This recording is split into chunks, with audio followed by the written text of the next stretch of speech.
Votre levée de fonds va capoter, pas à cause de votre idée, pas à cause de votre marché, mais à cause d'une ligne de code que vous avez écrite il y a 6 mois et qui vous enchaîne à un cloud hyperscaler et qui rend votre IA complètement bloquée, non portable et financièrement ingérable. Si vous pensez que c'est exagéré, restez 90 secondes, je vais vous montrer pourquoi c'est pire que vous ne l'imaginez. Le vrai problème, ce n'est pas de construire une IA, c'est plutôt de construire une IA qui devient un actif stratégique et pas un passif technique qui vous étrangle.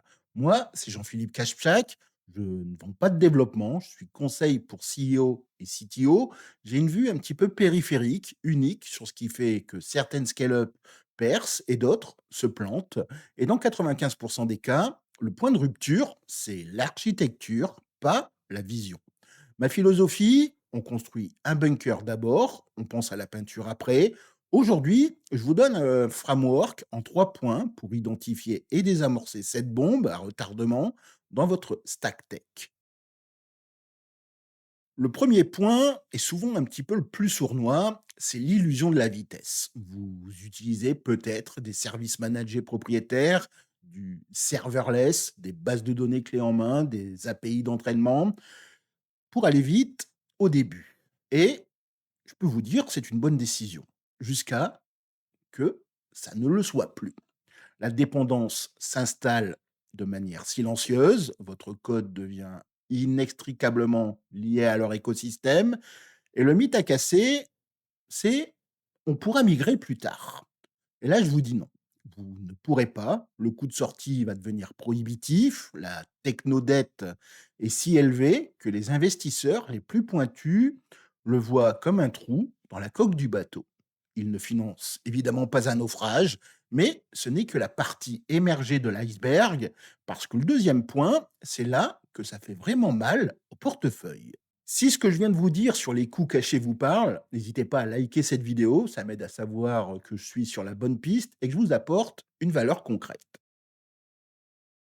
Le deuxième point, c'est donc cette réalité économique. Vous croyez maîtriser votre burn rate, ouvrez votre facture cloud, chaque requête d'IA, chaque inférence, chaque appel API est un petit prélèvement. Ça semble un petit peu négligeable au début, mais à l'échelle, c'est une véritable hémorragie. Vous perdez le contrôle de votre marge et pire encore, votre business model est dicté par les tarifs de AWS, GCP ou Azure. Une hausse de prix, votre unit economics commence à s'effondrer. Un investisseur qui fait son diligence technique voit ça immédiatement. Il voit une entreprise qui n'est pas maître de son destin économique. Il voit surtout une IA bloquée financièrement. Et ça, c'est un motif de refus immédiat. Mais attachez-vous parce que le troisième point est le plus critique pour votre évaluation.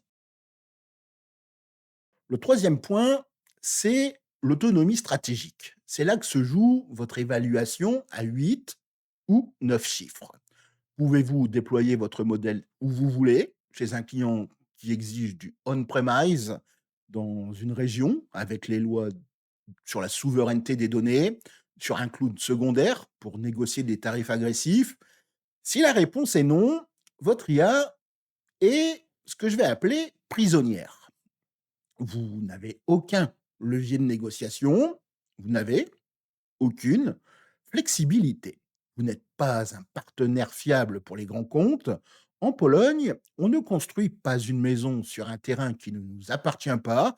On assure la solidité des fondations avant de penser à l'élégance de la façade. Votre capacité à partir, c'est votre seul vrai pouvoir de négociation. Sans ça, vous êtes dos au mur. Et c'est exactement ce dont je vais vous parler dans 60 secondes, parce qu'on vous vend une solution miracle qui est en train de couler des centaines de startups. Maintenant, on passe au bunker polonais, 60 secondes pour démystifier une idée reçue. Et là, je vais vous demander d'arrêter tout, car on vous ment. On vous vend du serverless, du no-ops, comme la solution un petit peu à tous vos problèmes. Et ça, c'est du bullshit. C'est l'arnaque du siècle pour vous mettre sous perfusion. Vous croyez que ça vous fait gagner du temps. Je vous dis non. ça vous vole votre société.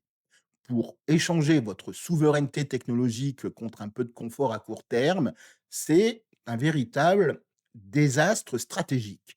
Vous construisez sur du sable et en Pologne, on perce le béton, on ne le peint pas. On construit des bunkers, pas des châteaux de cartes. Et ce qu'on vous vend, ce sont des châteaux de cartes avec un logo sexy. Votre IA est bloquée? Bien sûr qu'elle est bloquée. C'était le plan depuis le début. Reprenez le contrôle et ça, dès maintenant. Donc, pour résumer, premièrement, l'illusion de la vitesse qui crée une dépendance technique irréversible. Deuxièmement, la réalité économique qui détruit votre unit economics et votre capacité à négocier. Et troisièmement, la perte d'autonomie stratégique qui tue votre évaluation et votre potentiel de croissance. Combinés, ces 3 points forment la raison numéro un pour laquelle une due diligence technique se solde le plus souvent par un non définitif. Si vous ne reprenez pas le contrôle total de votre stack IA d'ici les 3 prochains mois, je peux déjà vous dire, vous allez non seulement rater votre levée, mais vous allez aussi verrouiller votre entreprise dans un modèle économique qui appartient à quelqu'un d'autre. Je vous propose pour ça une consultation stratégique asymétrique de 30 minutes. On plonge dans votre architecture, on identifie le point de blocage critique qui menace votre levée et on vous donne un plan d'action concret pour en sortir. Le lien pour réserver est le premier dans la description. On identifie une opportunité concrète, sans blabla. Attention, je ne fais ce genre de consultation que quelques jours par semaine.